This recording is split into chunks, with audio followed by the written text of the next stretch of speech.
Bismillahirrahmanirrahim. Assalamualaikum warahmatullahi wabarakatuh. Perkenalkan, nama saya Harjun, NIM F2018-01083. Kami akan mempresentasikan hasil diskusi kami, yaitu kelompok 3 anti kejang, di mana pemateri pertama yaitu Herdianti Cahya Wulandari, pemateri kedua yaitu Ristanti, pemateri ketiga yaitu Kade Keling, pemateri keempat itu Karmini, dan pemateri kelima yaitu Kadek Indra. Baik, untuk mempersingkat waktu, silakan untuk pemateri pertama yaitu Herdianti Cahya Wulandari untuk memaparkan materinya. Sebelum kita masuk kepada pokok pembahasan, terlebih dahulu kita harus mengetahui apa itu anti kejang. Nah, anti kejang itu sendiri biasa disebut sebagai anti epilepsi atau penyakit ayam, yang merupakan manifestasi klinik berupa muatan listrik yang berlebihan di sel-sel neuron otak berupa serangan kejang yang berulang. Lepasnya muatan listrik yang berlebihan dan mendadak, sehingga penerimaan dan pengiriman impuls ke dalam atau dari otak ke bagian-bagian tubuh menjadi terganggu. Kita masuk ke poin kedua, yaitu obat anti kejang. Obat anti kejang sendiri adalah senyawa yang secara selektif dapat menekan sistem saraf pusat dan dapat digunakan untuk mengontrol dan mencegah serangan tiba-tiba dari epilepsi tanpa menimbulkan depresi pernapasan. Epilepsi itu sendiri adalah gejala kompleks yang dikarakterisasi oleh timbulnya serangan hebat iskemia otak yang disertai dengan gangguan dan hilangnya kesadaran. Kadang-kadang disertai dengan pergerakan tubuh dalam artian kejang. Biasanya waktunya pendek dan terjadi pada orang tertentu saja. Obat anti kejang itu sendiri bersifat simptomatik, hanya meringankan gejala saja, tidak menyembuhkannya. Sehingga pengobatan epilepsi diberikan untuk seumur hidup. Untuk slide selanjutnya ada klasifikasi dari serangan epilepsi, di mana serangan epilepsi terdiri dari serangan kejang parsial. Serangan kejang parsial adalah serangan yang berdampak hanya pada satu area otak, yang terdiri dari dua gejala, yaitu gejala sederhana dan gejala kompleks, di mana gejala sederhana terdiri dari gejala motorik. Dampak dari gejala motorik yaitu penderita kehilangan kendali atas gerak ototnya, seperti otot wajah, tangan, dan kaki, dan bagian tubuh lainnya. Selanjutnya ada gejala sensoris, di mana gejala sensoris ini berdampak pada indera penglihatan, penciuman, dan pendengaran. Kadang kejang sensoris berupa kesemutan atau sensasi mati rasa pada kulit penderita. Selanjutnya ada gejala autonomik, di mana gejala autonomik ini berpengaruh pada fungsi tubuh yang di luar kendali, seperti tekanan darah, denyut jantung, dan atau gerak usus. Selanjutnya ada gejala kompleks, di mana gejala kompleks ini terdiri dari gejala pada kesadaran, gejala kognitif efektif, gejala psikosensori, dan gejala psikometer. Yang kedua ada serangan kejang generalis, di mana serangan kejang generalis berdampak pada daerah yang lebih luas. Kemudian kejang generalis terdiri dari primer dan sekunder.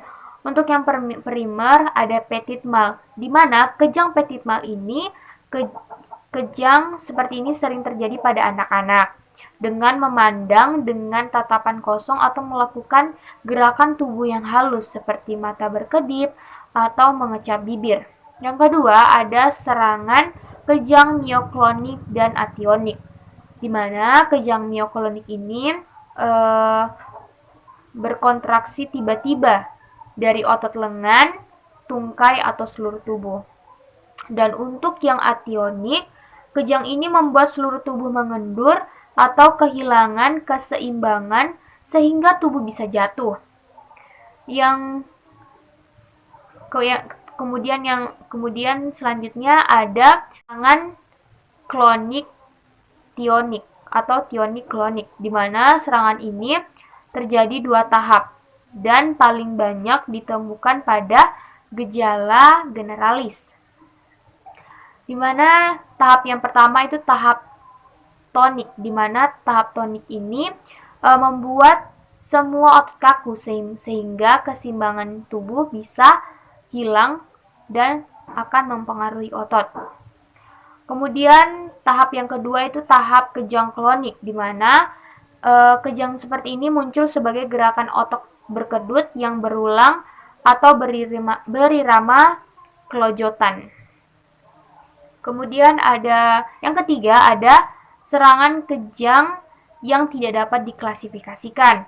Yang keempat adalah status epileptikus. Adapun untuk pengertian dari status epileptikus yaitu adalah kondisi kejang yang berkepanjangan mewakili keadaan darurat medis dan neurologis utama. Untuk slide selanjutnya ada efek samping dari penggunaan obat anti kejang. Efek samping dari penggunaan obat anti kejang antara lain adalah kerusakan sumsum tulang belakang, fungsi hati dan ginjal, dan neuropati, gangguan saluran pencernaan, dan alopecia atau kebotakan atau kerontokan pada rambut. Mekanisme kerja obat anti kejang. Salah satu hipotesis mekanisme kerja obat anti kejang adalah serupa dengan anestetika sistemik dan sedatif hipnotika, yaitu termasuk obat berstruktur tidak spesifik, yang efek farmakologisnya dipengaruhi oleh sifat kimia fisika dan tidak oleh pembentukan kompleks dengan reseptor spesifik. Pada umumnya, obat anti kejang mempunyai dua struktur karakteristik, yaitu gugus yang bersifat polar, biasanya gugus amido, dan gugus yang bersifat lipofil. Anti kejang dengan struktur sederhana kemungkinan berinteraksi secara tidak selektif dan menimbulkan beberapa tipe kerja. Sedangkan struktur yang lebih kompleks menunjukkan keselektifan lebih besar dan spektrum kerja yang lebih kompleks yang menunjukkan keselektifan lebih besar dan spektrum kerja yang lebih sempit.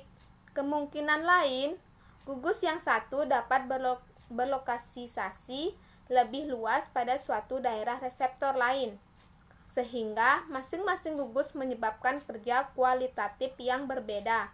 Pada slide selanjutnya yaitu ada jenis-jenis dari obat anti kejang.